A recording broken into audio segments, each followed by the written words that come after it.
Hello mga ka-jobs, welcome back to my channel. Ito good morning nga pala sa inyo. Magandang araw ngayon, maliwanag ang langit, walang ulan na namumuo. So maganda ang araw natin ngayon dahil makapagawa tayo ng maayos. Okay, pakita ko sa inyo maya uli pagdating natin sa job site. Okay. Hello mga ka-jobs. Napakaganda ng kalangitan. Walang kaulap-ulap. At saka maliwanag yung sikat ng araw. Ganda ngayon magtrabaho dito sa labas. Kasi lalo na dito sa labas ay magkakating tayo ng tiles, kailangan talaga natin ng magandang araw para hindi mabasa yung mga tools natin na ginagamit, lalo na yung grinder kasi electrical connection, kaya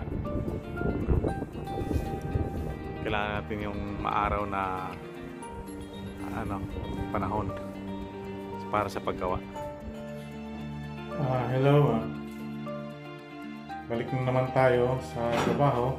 Ito, nasimulan ko na kahapon. Ipagpatuloy natin ito siya ngayon. Tatapusin na naman natin itong wall na to. Tapos lilipat ulit naman tayo dito sa kabilang wall. Itong side na to. Yan. Pag matapos natin itong wall na to. Okay, papakita ko sa inyo.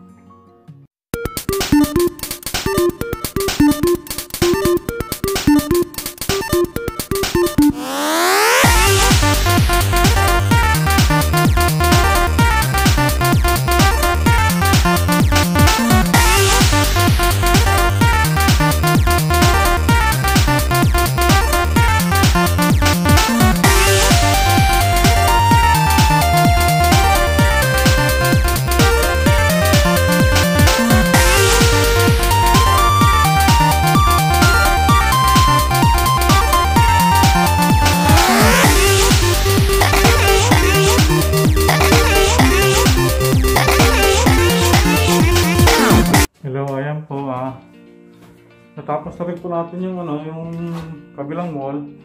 Bali left and right na siya na wall. Tapos na rin. Yan yung resulta. Yan. So pupunta tayo ngayon sa gitnang wall. Yan. Para matapos na to. At saka magpo-flooring na tayo pag matapos ang ating ito. Yan yung dalawang side ng wall.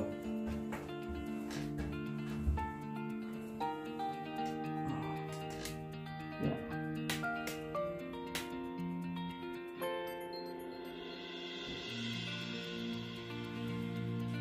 Okay.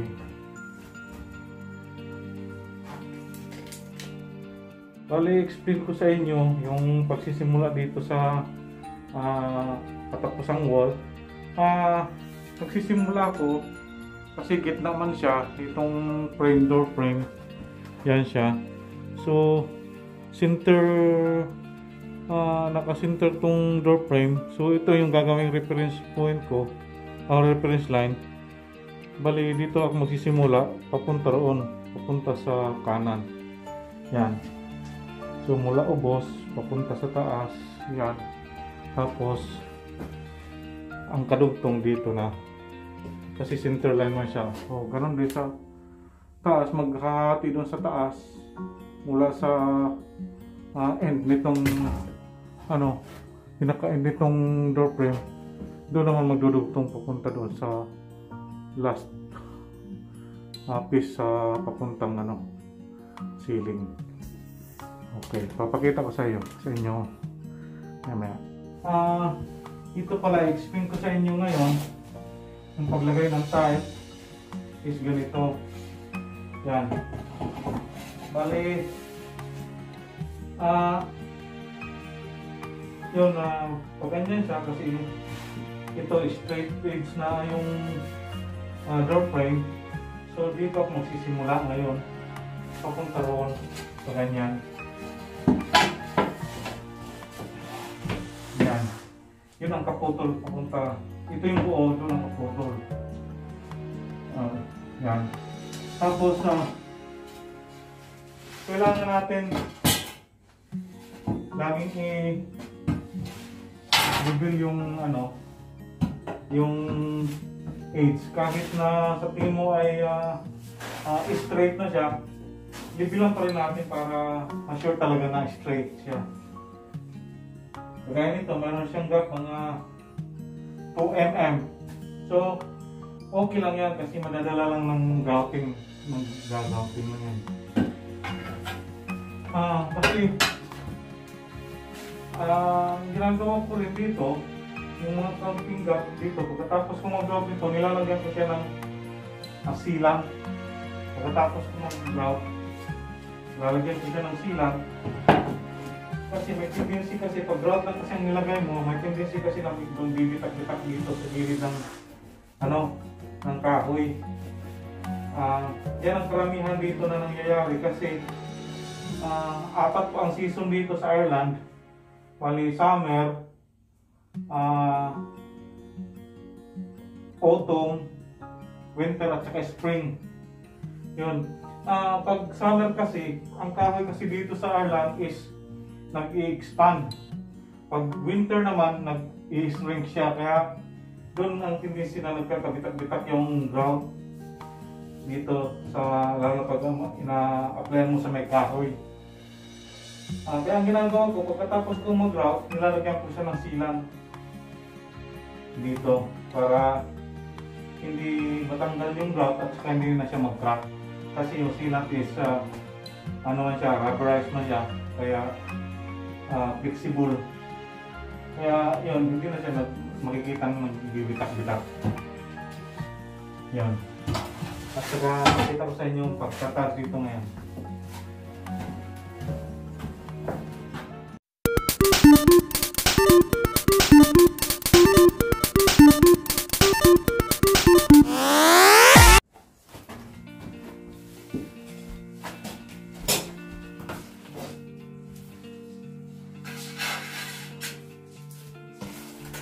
Ganito po yung paglalagay ko ng adhesive.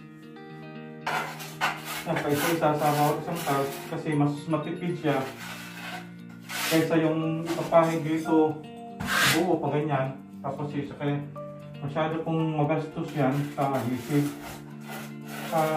Maganda lang yan pag yung ginagamit natin ay yung bag kasi mura. Pag ganito kasing adhesive yung nasa bucket medyo mahal, kaya tinitipid natin ng konti. Kasi pag ganitong style, malikit din siya, pero matipid lang.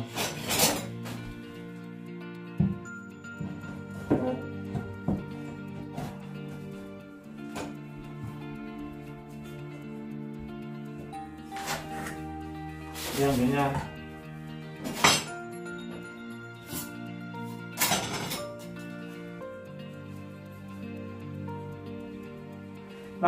Lagi niyo pong i-check yung dito at saka dito sa dulo.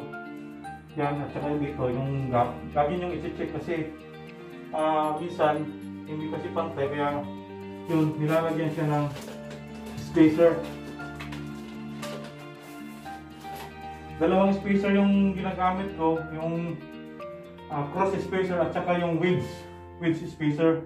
Ito wedge, ito cross. Ganyan. So hindi siya hindi siya pantay.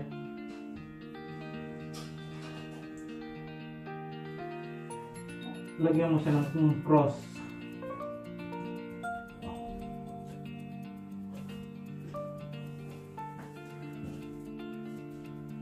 Okay.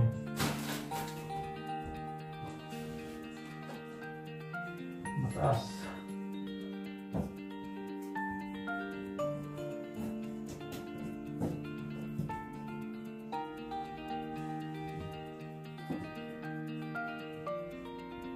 Yan.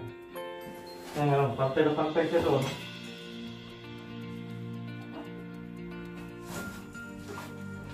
Yung dulo niya, saka dito, yan, pantay na siya. Yan. Kasi pag naglagay ka ng tiles, diretso na yan papunta sa taas.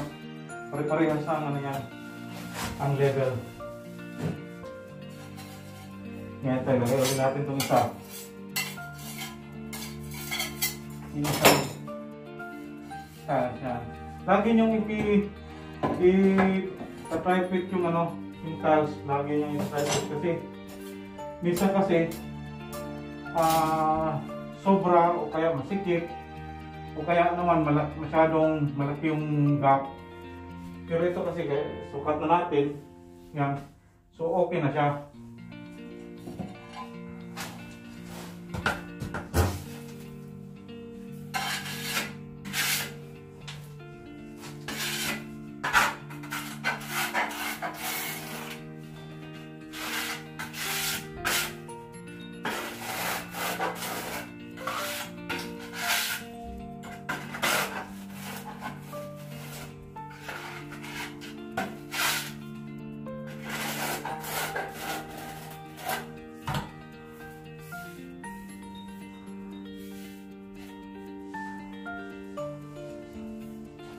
At saka lagi yung pinagkakatan mo, lagi yan doon sa dulo, yung factory cut, dito lagi sa kadikit ng kapwa niya, factory cut. Yan.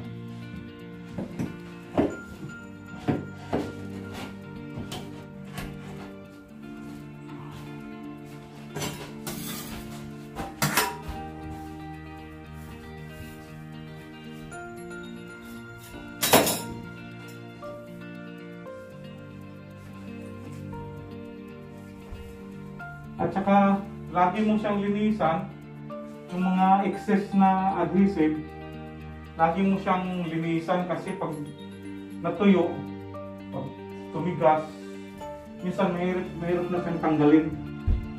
Tapos yan, lagi mo siyang i-check kung straight ba. Yan. Tapos saka mo lagyan ng spacer.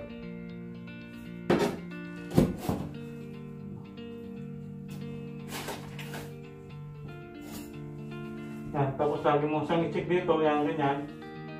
Yan, lagi siyang pantay. Yan.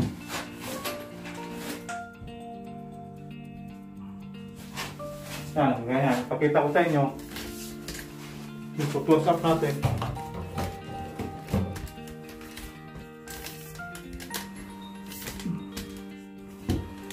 Yan.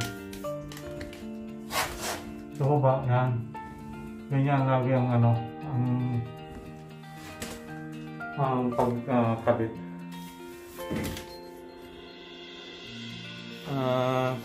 Sa ngayon, dito lang muna tayo kasi gabi na. Hindi na natin makita ang pagkating sa labas, kaya hanggang dito lang muna. At balik na lang ulit tayo bukas. At siya nga pala, shout out kay Boss Julius Mirador. Maraming salamat sa iyo, bossing, sa araw-araw na panonood sa ating video at suporta na binibigay mo sa akin. At saka kay Sir Brian Tagibdiban, shout out po sa iyo sa walang sawang panood sa ano natin, panonood sa video natin araw-araw. Maraming salamat po sa inyo. At saka sa iba po, thank you for watching. Please like, subscribe, and comment below. Maraming salamat po.